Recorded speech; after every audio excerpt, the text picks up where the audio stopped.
Welcome to Old School Garage. Welcome back with the Rolls-Royce project. As you seen it in the last episode, finally I drove the car. Well, it's still in the same field, but at least it's drive now and running on 8 cylinders after hustling that spark plugs out and fixing the carburetor. But as I found out today, nothing is easy with Rolls-Royces. Already we found a problem with the cooling system, as you've seen in the last episode, and also I mentioned it when I changed in the plugs. I thought like it's really moist, these pipes underneath the oil tank. I don't know what you exactly call that oil tank, when you're holding the brake fluid and all the fluid goes with the suspensions as well. So this morning I turned up and I'm like, oh, I just brought some actually was some brake fluid in the boot of the car. I thought I'd just tip a little bit in just before I start taking the radiator off, and let me show you what happened. So there is a pipe going from here, I don't know if you can see it, down there, which is connecting the low pressure side from the tank.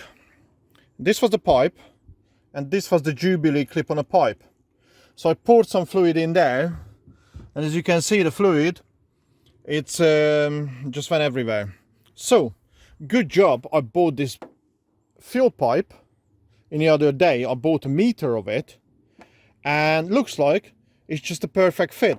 This one, it feels a little bit loosey. I thought like, oh, I don't have the same size pipe, so I just went to the boot, took this one out, fit it on. But because I never prepared, I've been running down to locally to my mate, and these are all the Jubilee clips he has. I mean, there's one in there, so I'm gonna able to use that, and hopefully I'm gonna have a small one, and probably just for safety reason I'm gonna put a couple other ones on temporary.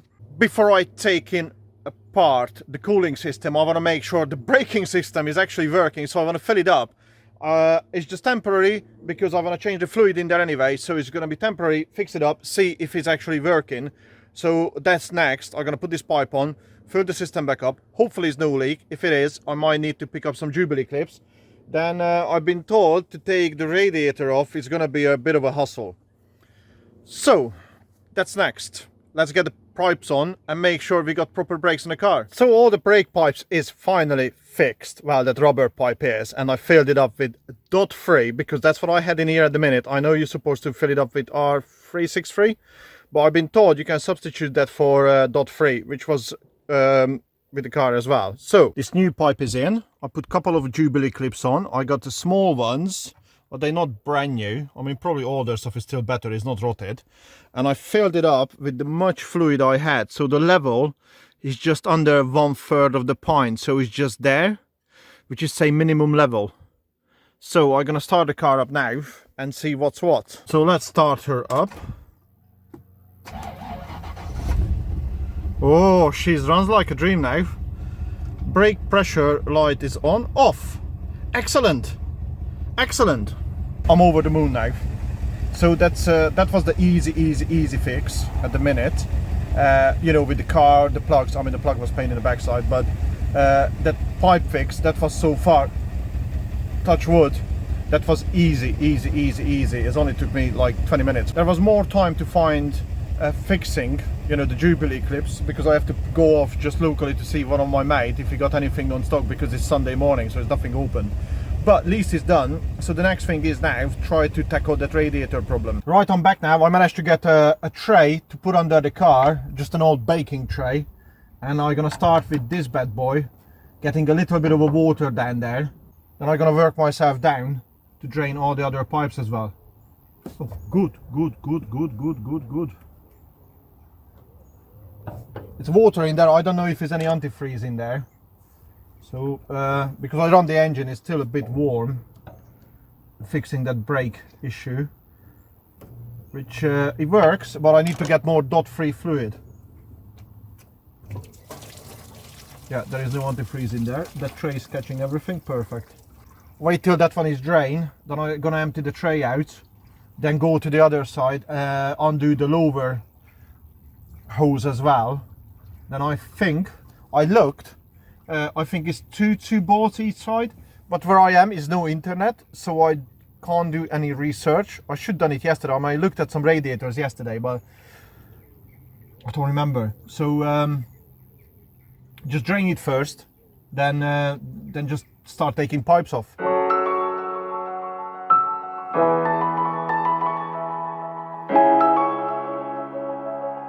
So this side is another pipe. I got a screwdriver in here. I tried it, but it's so solid. So I made this one up. Hopefully, I got a bit more leverage.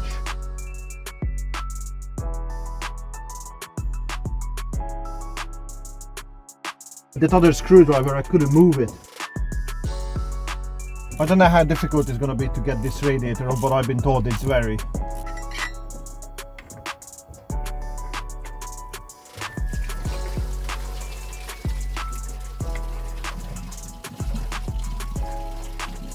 It's a bit brown. It's not.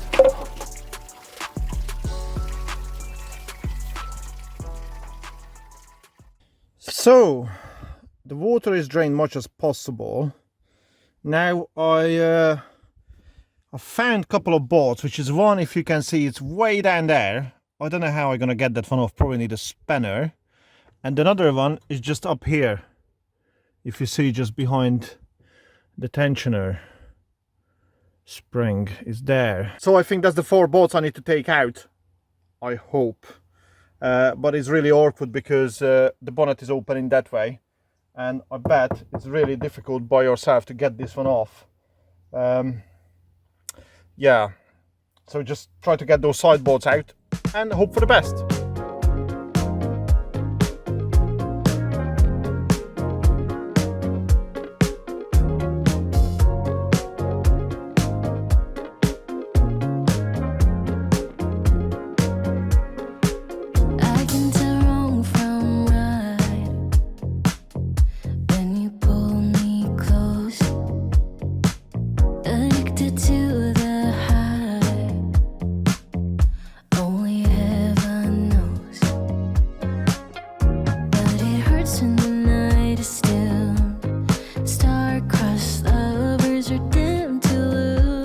Well, things are not going too well with the radiator because I couldn't get to the 2 bottom bolts down in the...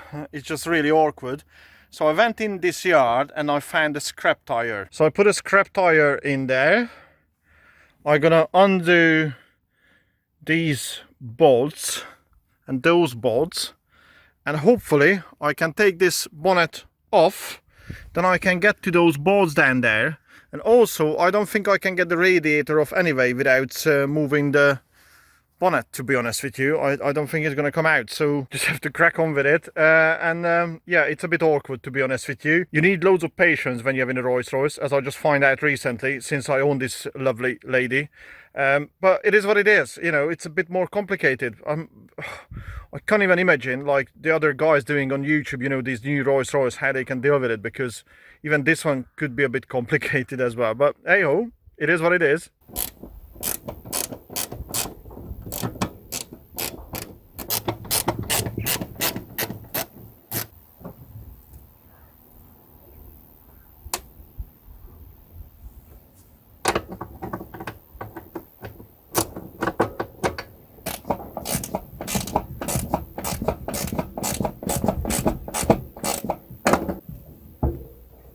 Right. Okay, that's not too bad.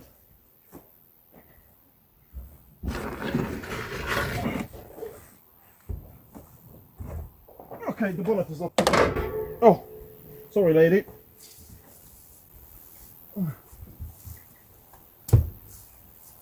Right, here we go. It's not easy when you do everything by yourself, you know. I'm glad this tire was in here. Right. I think it's going to be a tad easier to remove these bolts down there and to lift out this radiator. It's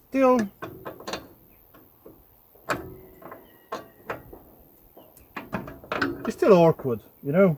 Well, I'm in a bit of a dilemma at the minute because I tried to move this, something is catching in the bottom. I'm not sure if the aircon pipe or anything is attached to the radiator. I mean, yeah, I can't see anything underneath.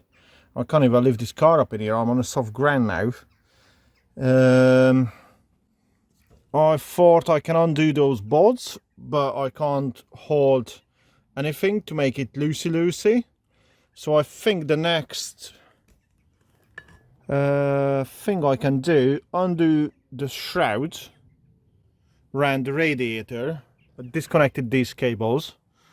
I think undo the shroud. It's a bolt in there, a few bolts down there, a few bolts down there. Sorry, a few nuts. And hopefully I can move the radiator up. That's why I took the bonnet off, so I can actually get to it. So it's not very easy when you try to do it by yourself and you have no clue about these. I should look up on it, but there's not that many people sharing Rolls-Royce stuff on the net, especially with these models. So hopefully it's going to be helpful for some of you who are tackling this problem as well. So I had a bit of a help with the radiator, and it's not an easy job, as they said. I've not had too much fun with it, and my mates don't want to be filmed. He just left it in the car at the minute, and he take all the credit because he took it out, well, ish. So we got the radiator up there, jammed with a piece of timber because it's an absolute nightmare to get it out. Dismantled everything, both sides of it. Then we have to stretch the bonnet hinge both sides of it so the radiator can come up. So it was like a three-man job, really. So if you ever get overcharged by Rolls-Royce, it's a reason for it. Now what we have to do, take these two pipes off. It's a 19 mil, whatever is in Imperial. What's eh? 3/4. We need to take these pipes off. I just had a help because they're in a different age group, so they all know these numbers. So they need to come it off. I've been told they are the auto gearbox oil coolers going into the red. So if we can, am I gonna get away with it and not put it back in? Maybe use a different red for the coolers for the auto gearbox, and the radiator is a bit well headed, so need a full refurbishment. So that was like a good day's work, and luckily my mates popped over to help me. I told them I've been here all day and I'm not managed to do this radiator work. So the next thing is I need to find either a second-hand radiator, a refurbishment, or a new one. I don't know, maybe go down in an aftermarket route. I don't know yet. I really don't know. I need to work out some solutions. What will be the best way for a long term, not, you know, on a budget as well and on a long term as well. So yeah, see what's happened next. Thank you so much for watching. I'll see you next time. Ta-da!